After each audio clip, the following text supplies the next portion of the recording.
Welcome to the Might in Motion podcast, where we empower leaders like you to navigate both their personal and professional journeys.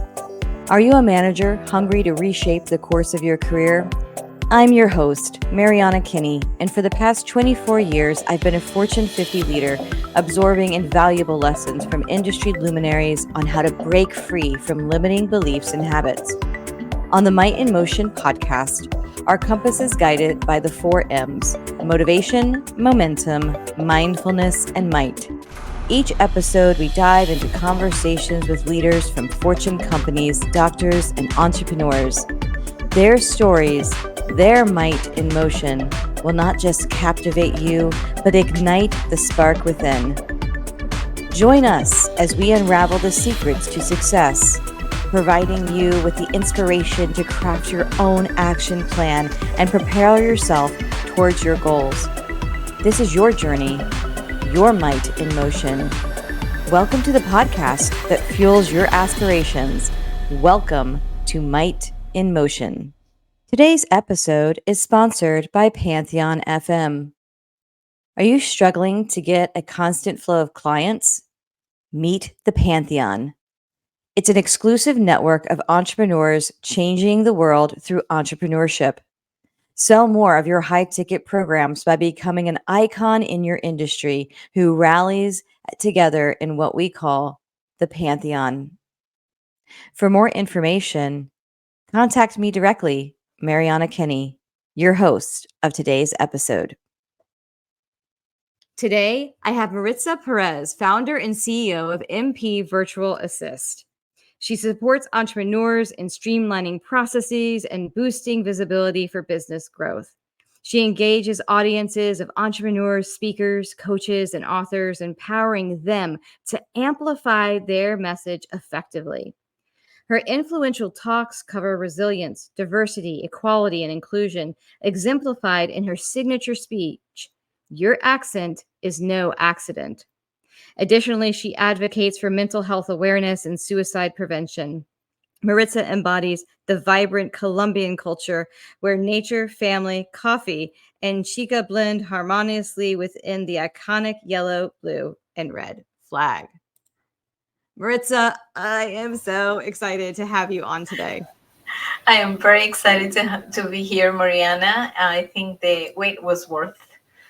I agree. And we have little disclosure to people listening. We have been in a coaching group, I guess you would say, and met there about a month or so ago. So we have had the privilege of sitting in on calls together and bouncing ideas off of each other for about 4 to 6 weeks. And I am just so grateful that we were able to carve out time to have you on because you have such an amazing message that I think will really resonate to rising leaders. So thank you again for joining us. Thank you so much, Mariana. I am very delightful to be here, and I can't wait to enlighten the audience with our message. So I really want to know a little bit about your origin story.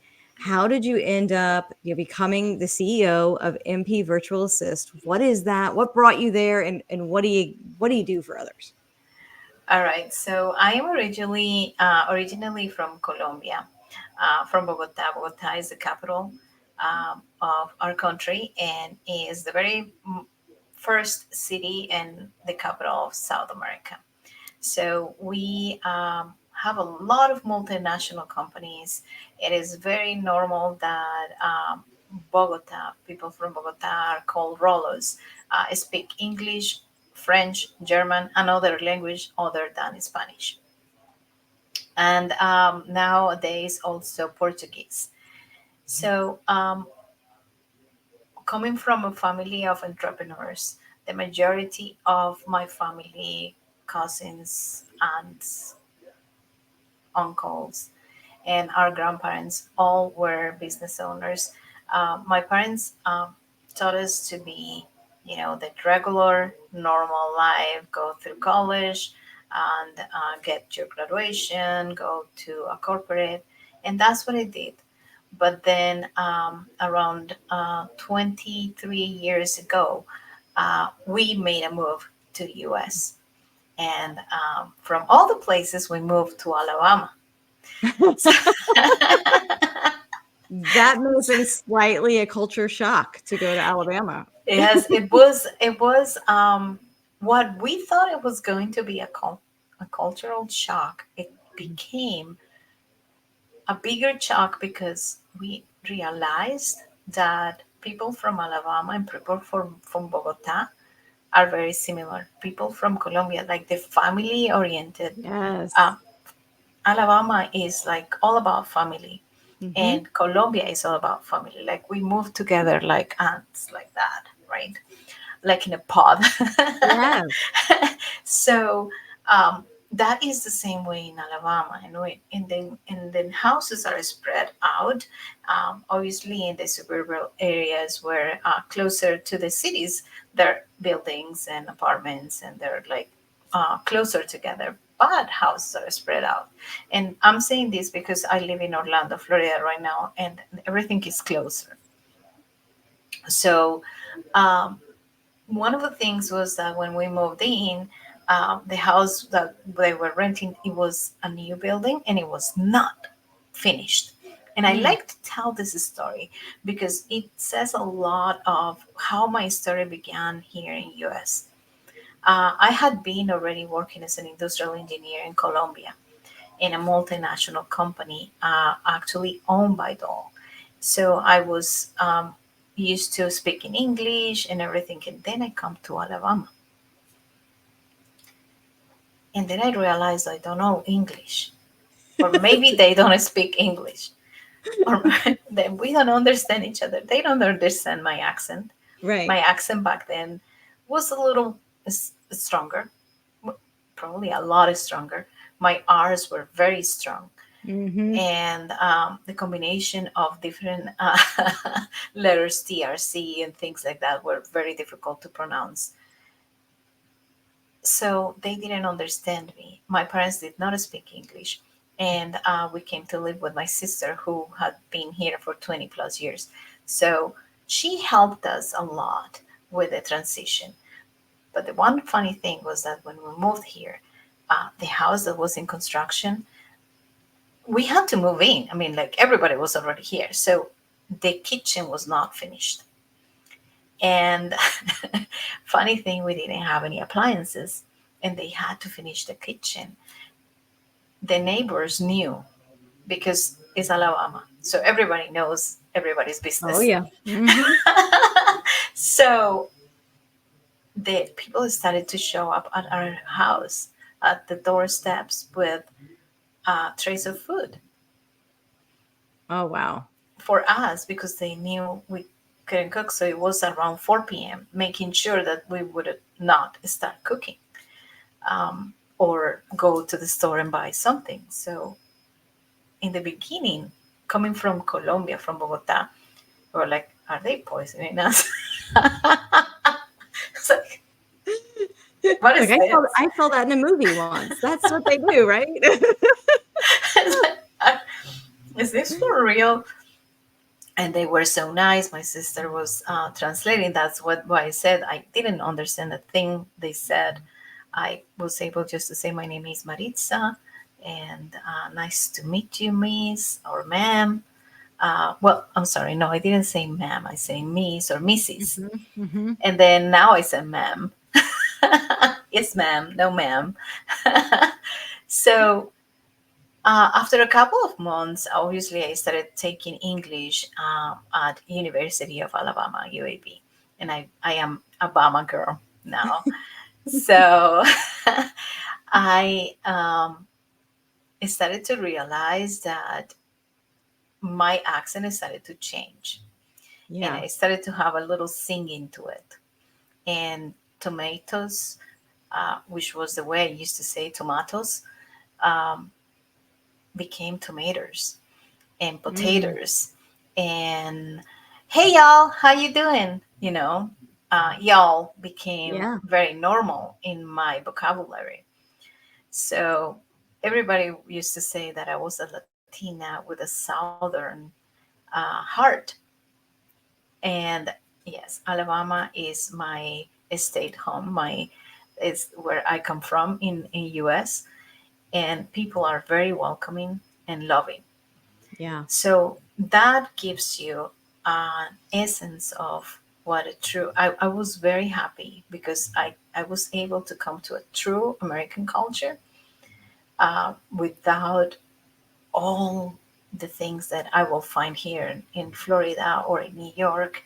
It was a true American culture. Mm-hmm. And I want everybody and take the opportunity as a DEI advocate.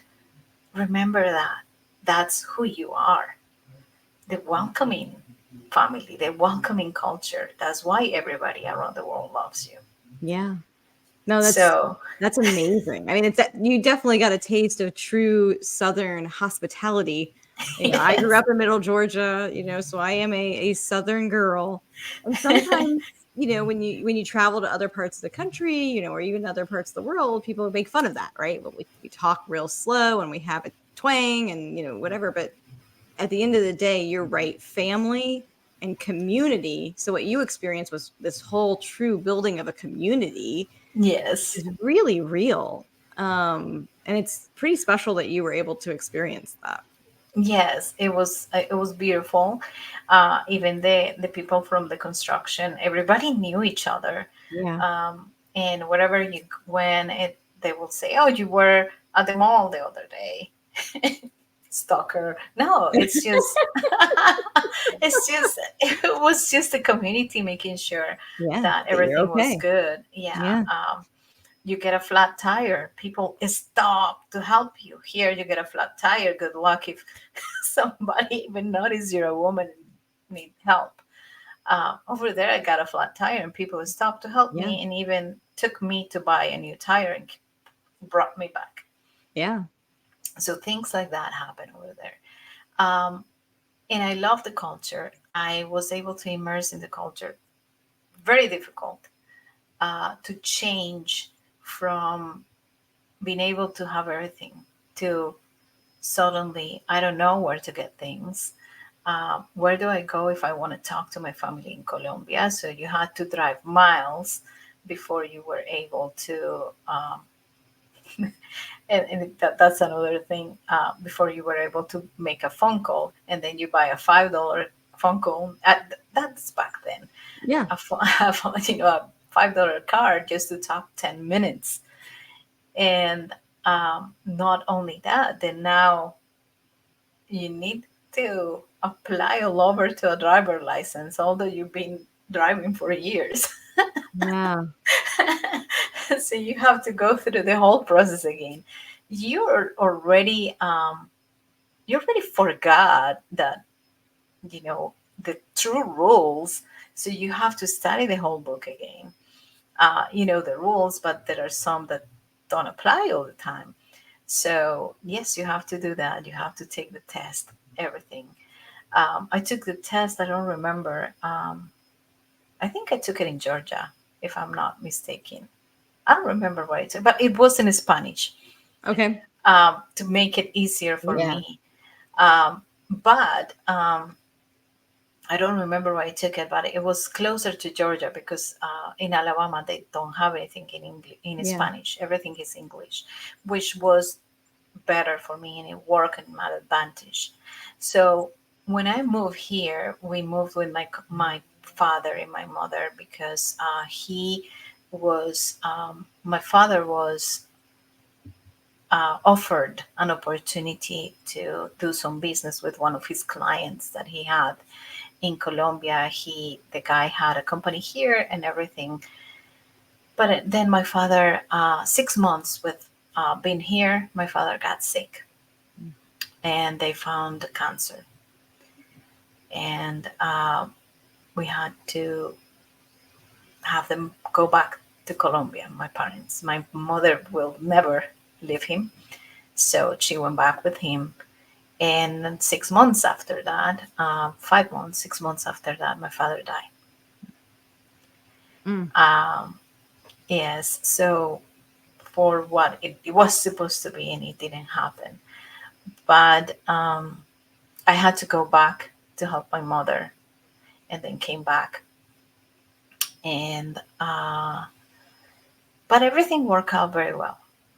I'm Catholic, so I was in a Catholic environment. Everybody Mm-hmm. tried to help me. Um, I got I got several people offering a sponsorship to get my Yeah. papers, and we got the papers, and it was amazing. Um, once we were here, and once we did everything that we had to do, my boyfriend from my whole life moved to Orlando, and he came from London and moved to Orlando. And well, my parents were not there, so I moved here with him. We got married, and the rest of his story. The rest of his this story, right? But um, again, Yeah. one of the things was I have to get out of the regular Latino that or Latin that cleans or has a frontline thing, and I was my parents paid all that money in Yeah. engineering, industrial Right. engineering. I cannot just not do that.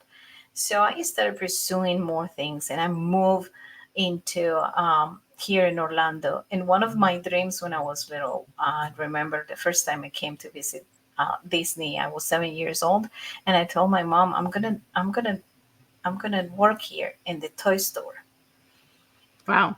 and I did. I applied for a job in the front line, and my goal setting was in a. I started as a part time, Yep. and I said I'm going to be full time. You see, and in a year I'm going to be working on something that is towards project management because that's what I wanted to do.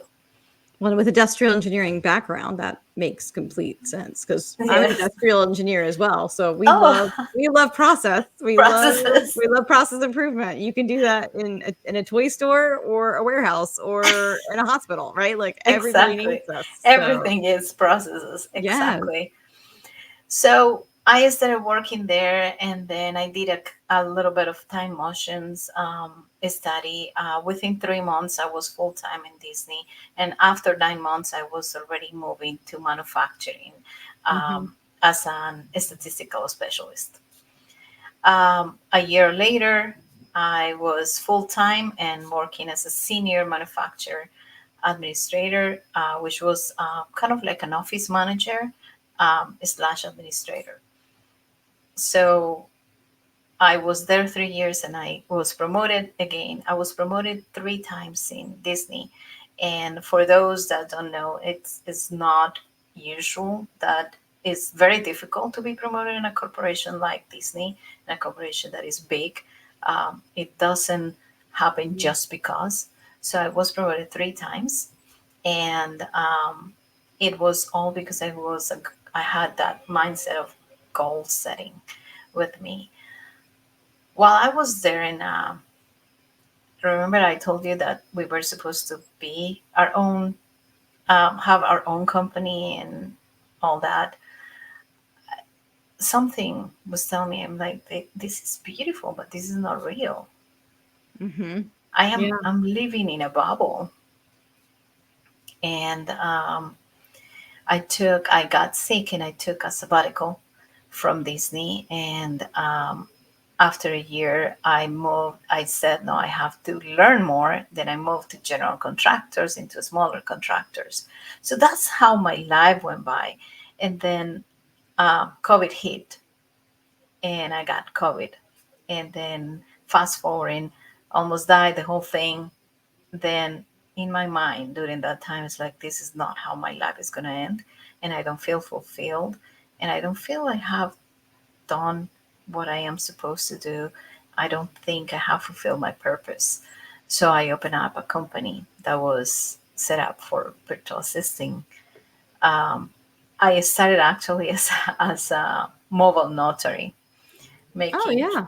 I've used ma- them. I've used mobile notaries before. yeah, That actually became really helpful in the middle of, like, everybody being locked down because yes, you still needed a notary and they come straight to you. It's fantastic. yes. So making $50, $20 a month, working during the weekends because it's usually during the weekends they need to. Right. And it was fantastic. And then I was laid off during the next year, during March or April. Um, so my husband and I were, this is my second chance, my second husband, I remarried. Uh, we're thinking, well, you already have this company. Why don't you just do the marketing and the whole Yeah. thing? We're doing marketing and everything, but why don't you just go full time and see where it goes? So I did it, and here I am. I love it.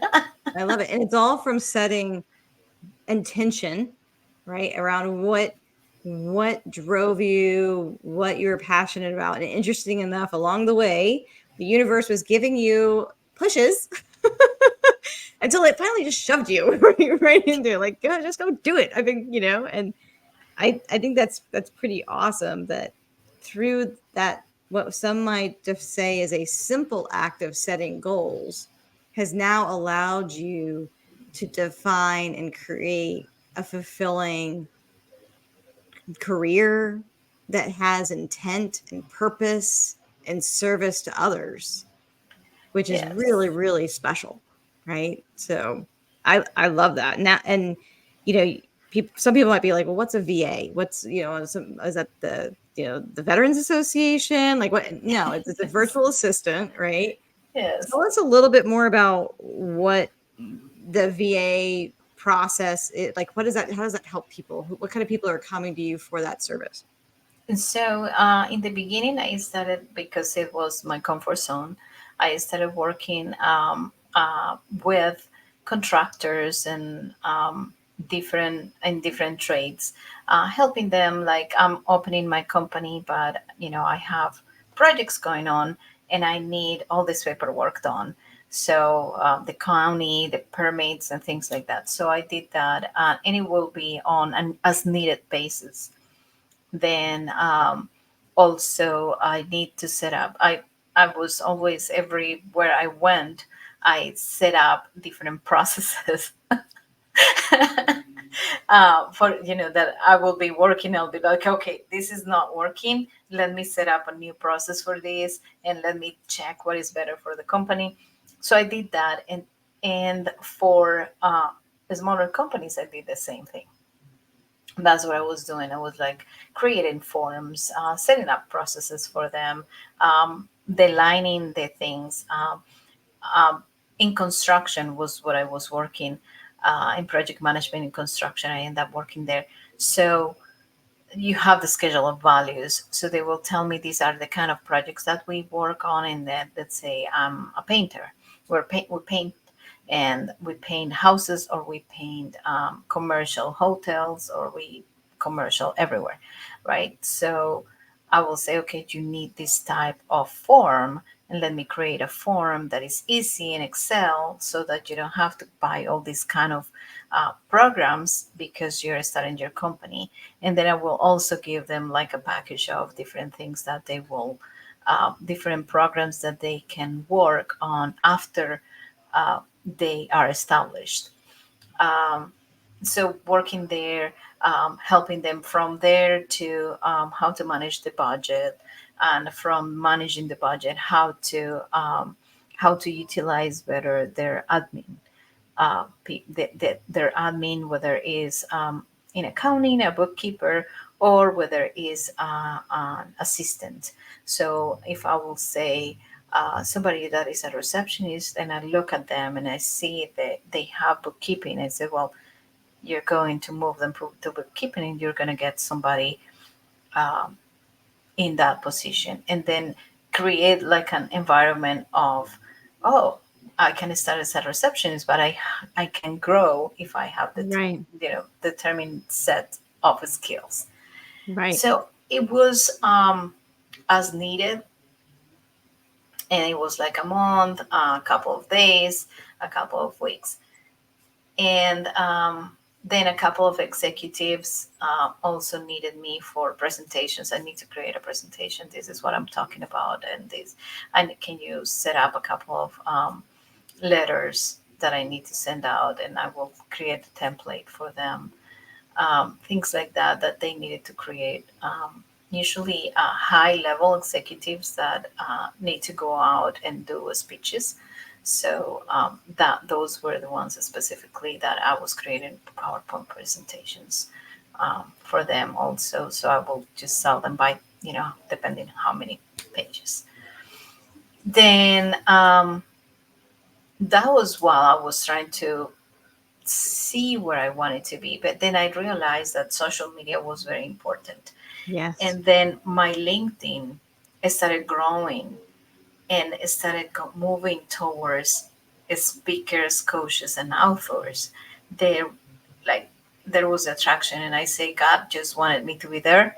So I started calling this niche. And then, as an industrial engineer, instead of saying, no, that's not what I want, what I did was, oh, let me research what is that they need. Right. And Right. I started going to networkings, and I got a coach, and they say, well, what they need is being in podcast. They Mm-hmm. need and they need social media help, and that's where we are right now. Uh, we do the same things for executives. We do the same thing, project coordination as well. But our core services are podcast guesting for speakers, coaches, authors, and any entrepreneur who wants to increase the visibility, and social media lead generation. I love it. I love it because there is a need out there, right? And there's so many tools, there's so many different social media platforms. It can be overwhelming, right? And you don't always want to cookie cut what you post in one that you post in every single one because that doesn't always translate. So, like, what I might post on my Instagram is going to be different than what I'm posting on my LinkedIn, right? And it can apply to not just an entrepreneur, but if you want to be a thought leader, you're an entrepreneur, you work for corporate America, like I do, right? You want to be seen as a thought leader. There's different ways to do that. You can literally create your own stage in LinkedIn, for example, with your content, or if you do decide to do like what we're doing right now, a podcast, right? You're creating a platform to be seen and heard. And Yes. I think that that's really important, especially with so many people still work from remotely, and it might be easy to feel like you're being forgotten, right? You can create your own stage to be seen as that person. And I love that you provide that service to others and can help others find their voice. Yes, and I love it, and especially because the niche is very motivational. You Yes. find a lot, especially authors. Oh my goodness, it's such a creative authors, speakers, and coaches. They are very creative. So the authors is just beautiful, the way they put together words and everything. Yeah. And I'm talking about the ones that actually write the book, because you can also hire a ghostwriter. This- um, so it is just a beautiful niche, and I fell in love with it. And it's intimate. It's an intimate relationship with the client, and the little team that they have, 5 6 people. Some of these coaches and speakers are actually making 6 7 figures a year. right. That's So amazing. and it's only with 5 10 people in their team. So it reminded me of my father's company, where it was in carpentry. So 5 7 people in the team, and it was it was great. Yeah. So many of these things that we do are helping them grow. Um, but also, one of my motivations was when I lost my job. Um, we went from having 2 salaries to great salaries and great benefits, to having one salary and not enough money to pay for the benefits Right. for the whole family. So what I started thinking is like, I need to create a company that helps moms and dads and people that are caregivers, which I'm both. I'm a mother and I take care of my mom. Um, I need to be here all the time with my mom. I cannot move away from her. I need to not because she's elderly, but not because she is not functioning, but because of what she has can actually cause her to choke and die. And Mm-hmm. somebody needs to be Needs to be near her. present. Yeah. Yes. Yeah. And there's so many, So that's what I think is really great about, not only are you providing a service for others, but you're giving opportunity for employment and purpose for people who might be in a similar boat where they can't go into an office every day, but exactly. you still want value and you still want purpose in your life, right? Uh, Yes. I know we're getting a little bit close to time, and I want to be respectful of your schedule because I know you are book, which is fantastic. If people want to reach out to you, they are in need of a virtual assistant, or they have a desire to get into the podcasting scene, or you know what, they're like, man, I would love to go work for her because I have those skill sets, and I don't want to be tied to, some giant conglomerate or, a Fiverr or anything like that. I want to go work for her because I love her story. What's the best way for people to connect with you for any of those three things?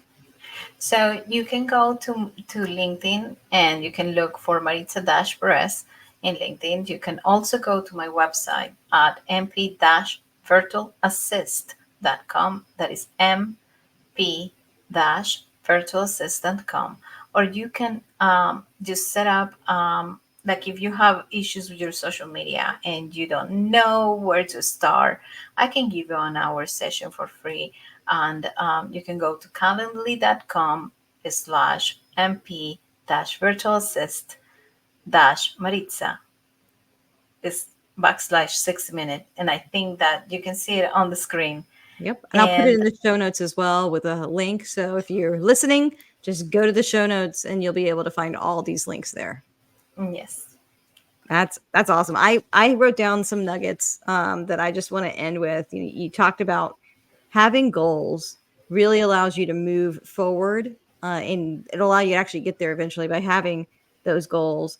The process is important, and it's important that you ensure that you're making progress. So that process could be in goal setting, but also in how are you setting your process with your teams, and that relates directly for anybody who has teams. You also want to continue to add value through detail. So you talked a lot about how you're helping others and you're focused on these details that others might not notice, but through them you're adding extreme value to others. And that can apply to any situation. If you're in corporate America, you are leading teams, understanding the detail of what your customer needs is huge. Right. And when you do that, you have to research the need, because if you're not the expert, there are many people out there that are. So go research how to solve that need for your customer, your client, whoever that may be, your team that you're supporting, your spouse, maybe. It'll actually allow you to make that progress towards your goals. So those are some of the takeaways I took away, Maritza. Thank you so much for joining us on Might in Motion. I am so appreciative of your time, and I know that your message is going to resonate with the listeners. So thank you so, so much. thank you so much, Mariana, for this opportunity. I love talking to you, and I hope we can see each other soon. Thank you for joining us on another insightful episode of Might in Motion. Your time and commitment to personal and professional growth is truly appreciated. As you continue your journey, remember the power lies within you. Apply the wisdom shared by our incredible guests. Harness the 4 M's: motivation, momentum, mindfulness, and might, and make your path towards success uniquely yours. If you found today's episode valuable, don't forget to subscribe, rate, and leave a review. Your feedback fuels our mission to empower leaders like you. Stay inspired, stay motivated, and always keep your might in motion. Until next time, this is Mariana Kinney signing off, wishing you boundless success on your journey ahead.